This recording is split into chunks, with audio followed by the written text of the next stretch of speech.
Hello छात्रों, आप सभी का स्वागत है आपका अपने यूट्यूब चैनल स्टार एजुकेशन पर। मैं लक्ष्मण सिंह लोधी आप सभी का स्वागत करता हूं। आपके लिए फिर से 11th फिजिक्स की वीडियो लेकर आया हूं। आज की वीडियो में हम सदिशों के गुणनफल के आधार पर आंकिक प्रश्नों के बारे में डिस्कस करेंगे। तो आइए चलते हैं वीडियो की ओर और देखते हैं आज का हमारा वीडियो। तो हमारा आंकिक प्रश्न नंबर फर्स्ट है कि यदि दो सदिश परस्पर लंबवत हैं, तो मैंने आपके लिए बताया जब परस्पर लंबवत होते हैं तो ए डॉट बी बराबर क्या होता है, 0। तो पी का मान ज्ञात कीजिए। किसका मान निकालना है? पी का मान ज्ञात करना है। तो उन्होंने देखिए क्वेश्चन में ए का मान दिया और बी का मान दिया है, तो हमें क्या करना है, हमें पता है ए डॉट बी बराबर क्या होता है, 0। ठीक है, तो लिख देंगे जब ए व बी कैसे हों, लंब हों।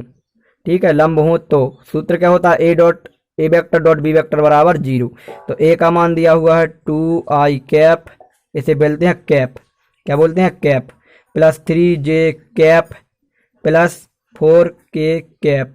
हमने आपके लिए पढ़ाया है ये मापांक फलन में। ठीक है, फिर इसके बाद मापांक सदिश, फिर इसके बाद बी का मान रखेंगे, डॉट लगाएंगे, बी का मान 2i कैप माइनस का pj कैप प्लस का 6k कैप बराबर में क्या रखाएगा, 0। अब डॉट का मतलब क्या होता है, आई वाले का गुणा आई वाले में, जे वाले का गुणा जे वाले में और के वाले का गुणा के वाले में। इनके गुणांकों का गुणा किया जाता है, किसका, गुणांकों का। तो डॉट लगा है तो इनके गुणांकों का गुणा करेंगे, ध्यान रखना। तो आई का गुणांक यहाँ 2 है और यहाँ आई का गुणांक कितना है 2। ठीक है, तो 2 का गुणा 2 में 2 दूना 4 हो जाएगा। ठीक है, फिर इसके बाद में जे के गुणांक का गुणा जे के गुणांक में, यहाँ पी है, यहाँ 3, यहाँ माइनस, यहाँ प्लस, तो हो जाएगा माइनस 3 का गुणा पी में तो 3 पी, यहाँ 4 है और यहाँ 6 है और प्लस प्लस है तो प्लस ही आएगा, 6 चौका 24 बराबर में 0। ठीक है, ये 24 और 4 कितने हो जाएंगे, 28 माइनस के 3 पी। ठीक है, और बराबर में क्या हो जाएगा, 0। अब ये माइनस के या इसको सर ले जाओ तो कितना हो जाएगा, माइनस का 3 पी बराबर माइनस का 28 है जी, माइनस का उत्तर जाएगा कितना हो जाएगा, माइनस का 28, माइनस से माइनस कैंसिल, 3 पी बराबर 28। तो पी बराबर क्या हो जाएगा, पी बराबर क्या हो जाएगा 28/3। तो पी का मान कितना आ गया, 28/3। फिर इसके बाद नेक्स्ट आंकिक प्रश्न है, सिद्ध कीजिए कि दिए हुए सदिश परस्पर लंबवत हैं। हमें क्या करना है, सिद्ध करना है। तो ये परस्पर लंबवत कब होंगे, जब ए वेक्टर डॉट बी वेक्टर का मान 0 आएगा। क्या आएगा, 0 आएगा, तभी ही परस्पर कैसे होंगे, लंबवत होंगे। तो हम लिख लेंगे यदि ए वेक्टर व बी वेक्टर परस्पर कैसे हों, परस्पर लंब हों, तो क्या हो जाएगा, ए वेक्टर डॉट बी वेक्टर बराबर 0। ठीक है, तो ए का मान दिया हुआ है, ये दिया है ए का मान और बी का मान, तो ए का मान रख देंगे 3i कैप प्लस का 4j कैप प्लस का 5k कैप डॉट बी का मान 2i कैप माइनस का 9j कैप प्लस का 6k कैप बराबर में 0। ठीक है, अब इनका गुणा करने पर यदि 0 आ गया तो परस्पर लंबवत हैं और यदि 0 नहीं आया तो नहीं है। 3 का गुणा 2 में 3 दूना 6, 9 का गुणा 4 में 9 चौका 36 माइनस का आएगा, 5 का गुणा इसमें 5 6 30 बराबर में 0। देखिए 30 और 6 कितना हो जाएगा, 36 माइनस के 36 बराबर में 0। 36 से 36 कैंसिल हो जाएंगे तो 0 बराबर 0। नीचे लिख देंगे अतः ए वेक्टर व बी वेक्टर कैसे हैं, परस्पर लंब हैं। कैसे हैं, परस्पर लंबवत हैं। ठीक है, तो इस प्रकार हम न्यूमेरिकल सॉल्व कर लेंगे। अब इसके लिए इसके बाद आपके लिए कुछ क्वेश्चन होमवर्क में हैं, उनको आपको सॉल्व करके भेजाना है। तो क्वेश्चन लिखा है, यदि ए वेक्टर और बी वेक्टर के मान दिए हैं तो उन्होंने बोला परस्पर लंबवत है, सिद्ध कीजिए ए वेक्टर डॉट बी वेक्टर बराबर 0। ठीक है, ये हमें सिद्ध करना है, तो आप ये क्वेश्चन कर लेना। फिर इसके बाद एक और क्वेश्चन है, यदि ए वेक्टर बराबर और बी वेक्टर बराबर तो पी का मान ज्ञात कीजिए, जबकि ए वेक्टर और बी वेक्टर कैसे हैं, परस्पर लंबवत हैं। ठीक है, तो ए डॉट बी बराबर 0 का फॉर्मूला लगाकर आप यहाँ से पी का मान निकाल सकते हैं। तो ये हमारे क्या थे, ए डॉट बी वेक्टर बराबर 0 वाले क्वेश्चन। अब हम नेक्स्ट टाइप के क्वेश्चनों को सॉल्व करेंगे। तो अभी हमने डॉट वाले क्वेश्चन किए थे, अब हम क्रॉस वाले क्वेश्चन करेंगे। तो क्वेश्चन क्या दिया हुआ है, दो सदिश ए वेक्टर का मान दिया हुआ है और बी वेक्टर का मान दिया हुआ है। तो उन्होंने बोला है एक वेक्टर क्रॉस बी वेक्टर का मान ज्ञात कीजिए तथा इनका परिमाण निकालिए। परिमाण मतलब इनका मॉड भी निकालना है। कैसे निकालते हैं?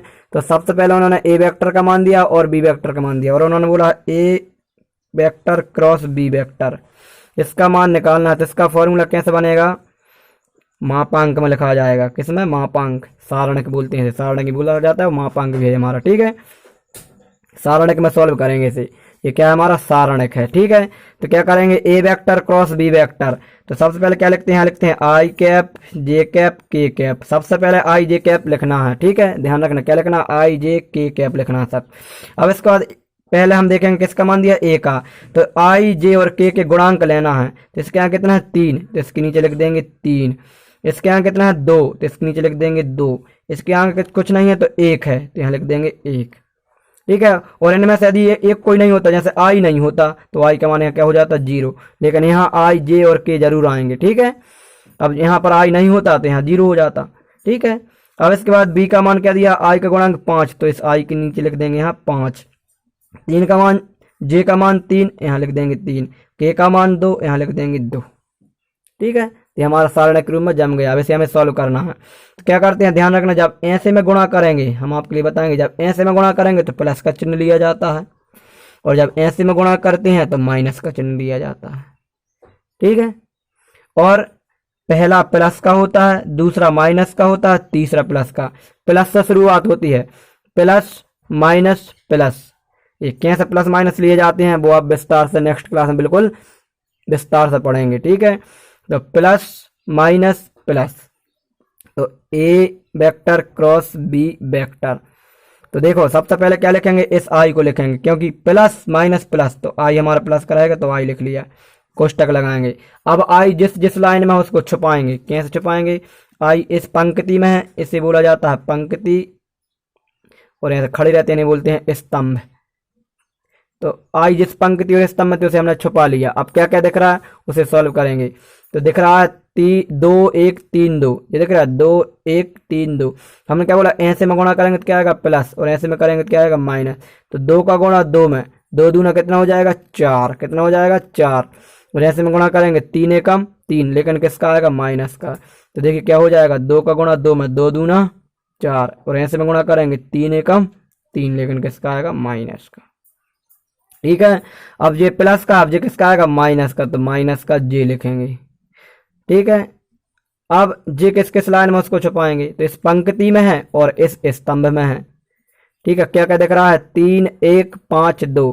तो 3 का गुणा 2 में करेंगे, ऐसा 3 दूना 6, और पैसे में 5 का 1 मत 5 एकम 5। तो 3 का गुणा 2 में, 3 दूना 6, ऐसे में 5 एकम 5, लेकिन क्या आएगा? माइनस। ठीक है, फिर इसके बाद के का नंबर आया, देखो प्लस माइनस प्लस। अब ये प्लस पे आ गया तो प्लस का के आ जाएगा, इस पर कोष्टक लगाएंगे। ठीक है, के की पंक्ति और स्तंभ, ये पंक्ति कहलाती है और ये स्तंभ कहलाता है। पंक्ति स्तंभ को छुपा लिया। ठीक है, क्या क्या दिख रहा है? 3 2 5 3। 3 का गुणा 3 में, 3 त्रिका 9, ऐसे में माइनस 5 का 2 में, 5 दूना 10। ठीक है, यदि यहाँ पहले से ही माइनस होता कहीं तो वो माइनस माइनस प्लस हो जाता। तो ये हो गया ए वेक्टर क्रॉस बी वेक्टर बराबर 4 में से 3 गया 1 आई कैप।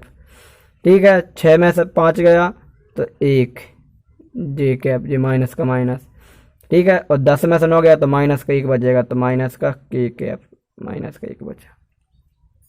अब ये तो हमारा गया ए वेक्टर क्रॉस बी वेक्टर। ठीक है, क्योंकि हमने आपसे बोला था दो सदिशों का सदिश गुणनफल। देखो यहाँ पर सदिश ग्रुप में आंसर आ गया, और अभी हमने पीछे निकाला था अदिश गुणनफल, तो उसमें क्या आ रहा था? अदिश। ठीक है, बगैर आई जे के रूप में आंसर आ रहा था। अब लेकिन इसका परिमाण निकालेंगे। क्या निकालेंगे? परिमाण। परिमाण, तो परिमाण का मतलब होता है मॉड लगा लेते हैं। ये हमारा सारणिक था, अब यहाँ पर ये हमारा मॉड है। क्या है? मॉड। तो हम परिमाण में मॉड निकालेंगे, तो हमने क्या लगा लिया? मॉड। मॉड का मतलब क्या होता है? Under root. परिमाण मतलब अंडर रूट में निकलेगा। किसमें निकलेगा? अंडर रूट में।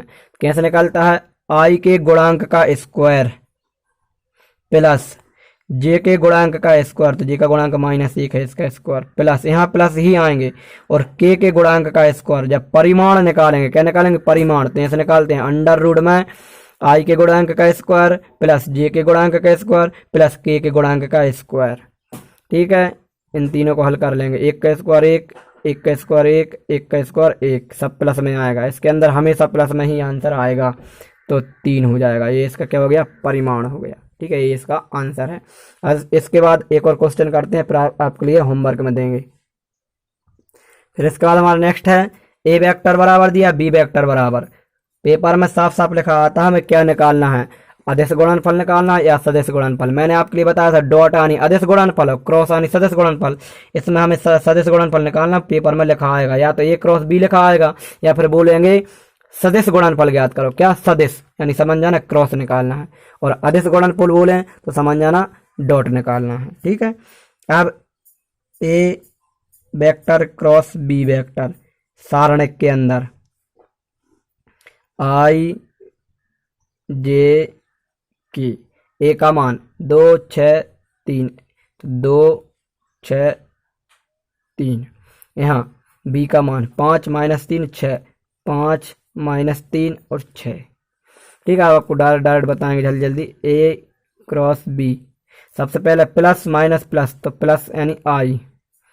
ठीक है, इसको छुपाया इसको छुपाया, 6 6 36, क्योंकि देखो इसको छुपा लेंगे और इसको छुपा लेंगे, जो 4 चीजें बचेंगी, 6 6 36। अब ऐसे में गुणा करेंगे तो हमने बताया ऐसे में क्या आता है माइनस, तो माइनस लगा लिया। लेकिन ये पहले से एक माइनस पहले से है, तो माइनस माइनस क्या हो जाएगा प्लस, 3 3 9, तो प्लस। अब ये किसका आएगा माइनस, फिर इसको छुपाएंगे इसको छुपाएंगे, ये हो जाएगा 6 दूना 12 और ये 5 तिया माइनस का 15।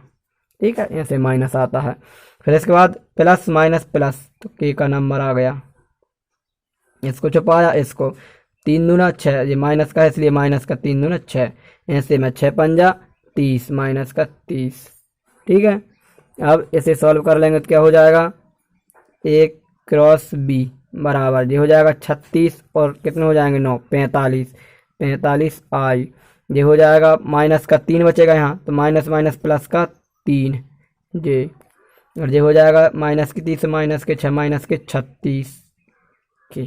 ये आ गया ए वेक्टर क्रॉस बी वेक्टर। और यदि इसका परिमाण पूछे तो अंडर रूट में आई के गुणांक का स्क्वायर, इसके गुणांक का स्क्वायर और इसके गुणांक का स्क्वायर कर देना और जोड़ देना। ठीक है, परिमाण में हमेशा प्लस में ही आंसर आएगा।